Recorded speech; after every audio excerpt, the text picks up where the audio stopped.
Kuiunga mkono serikali ya awamu ya sita inayoongozwa na rais wetu Dr. Samia Suluhu Hassan. Lakini pia naomba muendelee kudumisha mshikamano, amani, maridhiano na umoja ili kwa pamoja tufikie malengo ya taifa letu. Serikali inaamini ya kuwa ikiwa serikali na viongozi wa dini watashikamana na wakawa na nia moja ya kulijenga taifa lao, amani, maendeleo pia vitapatikana.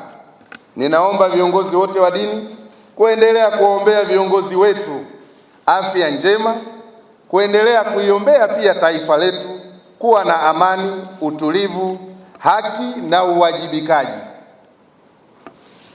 ili kutimiza majukumu yao ipasavyo, kufanya kazi kwa uaminifu na uadilifu kama Mwenyezi Mungu mwenyewe anavyotaka kwa mustakabali wa ustawi wa taifa letu.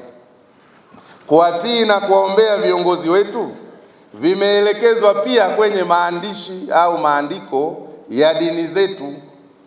Kwa hiyo mnapofanya kazi hiyo, mnafanya kazi takatifu ambayo imeelekezwa na vitabu vyetu. Nyinyi ndiyo chumvi ya mji. Hivi nani atakayetengeneza chumvi ikiwa chumvi itaharibika?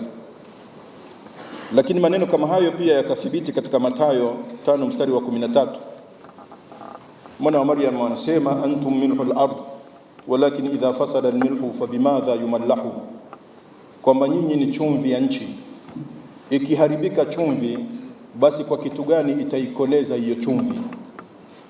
Kwa hiyo utaona maneno ya Masihi Jesus alayhi salatu wasalam na maneno ya Abu Sufyan Thauri pia yanatuelekeza kama sisi viongozi wa dini tuwe na insafu, tuwe na uadilifu katika kuongoza ili kuwafanya watu wote wawe na amani.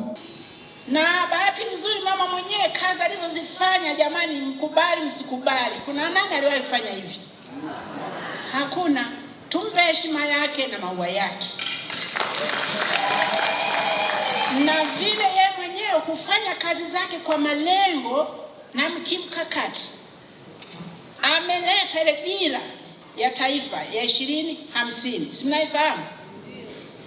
Ile ndio mwongozo wa sisi wote tuelekee wapi. Ndio kiongozi Masa anasema kila kitu lazima tuwe na mwelekeo. Amani iko ndani ya maandiko ya vitabu vyetu, Qurani tukufu na Biblia takatifu. Msije mkasahau, msingi iko humo.